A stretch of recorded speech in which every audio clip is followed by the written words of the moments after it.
তুমি কি সবার কাজ করো, সবার কথা শোনো বা সবার কষ্ট বহন করো? কিন্তু তোমার বেলায় তোমার কষ্ট তখন কেউ নেই, তুমি ফোন করছো ব্যস্ত আছি, তুমি সাহায্য চাও এখন পারবো না।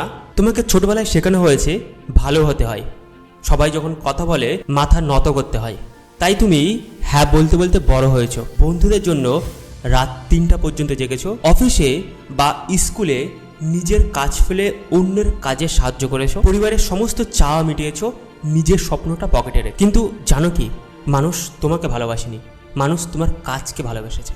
তুমি কতটা সাহায্য করতে পারো সেটাই দেখে এসেছে। একটা প্রশ্ন করি, তোমার লাইফে কি এমন কোনো মানুষ আছে যাকে তুমি সব কিছু দিয়েছো কিন্তু তার পরিবর্তে সে তোমাকে জিজ্ঞেস করেনি তুমি কেমন আছো? তাহলে শোনো, এটা কোনো বন্ধুত্ব নয়, এটা হলো লেনদেন। তুমি একটা এটিএম মেশিন হয়ে গেছো। যখনই তোমার প্রয়োজন পড়ছে তখন তারা তোমার লাইনে দাঁড়াচ্ছে, যখন তোমার প্রয়োজন পড়িয়ে যাচ্ছে তারা তোমার লাইন থেকে সরে যাচ্ছে। মানুষ ভাবে যে যারা ভালো মানুষ তারা বেশি ঠকে, কিন্তু আমি বলবো না, ভালো মানুষরা ঠকে না, সীমাহীন মানুষরা ঠকে। এবং এই দুটোর মধ্যে একটু পার্থক্য আছে। রবীন্দ্রনাথ বলেছিলেন, নিজেকে বিলিয়ে দেওয়া মহত্ব নয়, যদি তুমি নিজেই ফুরিয়ে যাও। তুমি না বলতে পারো না কেন?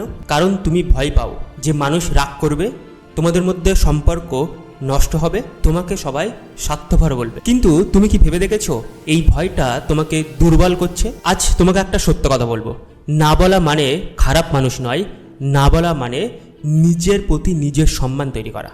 তোমার যে কাজটা এখন খুবই গুরুত্বপূর্ণ সেই কাজের জন্য অন্যকে না বলা, এখানে তোমার একটা সীমানা তৈরি করছো যেটা তোমার জন্য গুরুত্বপূর্ণ। ধরো একটা জমিতে বীজ রোপণ করা হয়েছে, মাটি যদি সব বীজকে ধরে রাখতে চাই তাহলে একটাও গাছে রূপান্তরিত করতে পারবে না। তুমি যদি সবার জন্য সব হতে চাও তাহলে তুমি নিজের জন্য তৈরি হতে পারবে না এবং তোমার স্বপ্ন থেকে তুমি অনেক দূরে চলে যাবে। আজ আমি তোমাকে একটা সরাসরি সত্য কথা বলতে চাই, তুমি এতদিন অন্য কারোর জন্য বাঁচতে, বাট এবার থেকে নিজের হাসির জন্য বাঁচা শুরু করো। তোমার ভালো থাকার অধিকার আছে, তোমার স্বপ্ন দেখার অধিকার আছে, তোমার না বলার অধিকারও আছে। আর এই অধিকারগুলো তোমার কেউ দেবে না যতক্ষণ তুমি নিজেকে না দিচ্ছ। এই ভিডিওটা কেমন লেগেছে? যদি ভালো লেগে থাকে তাহলে আমাকে কমেন্ট করে দিও এবং সেই বন্ধুকে শেয়ার করে দিও যার এই ভিডিওটা খুব প্রয়োজন বলে তোমার মনে হয়। Have a great day. নতুন হলে সাবস্ক্রাইব করতে ভুলো না।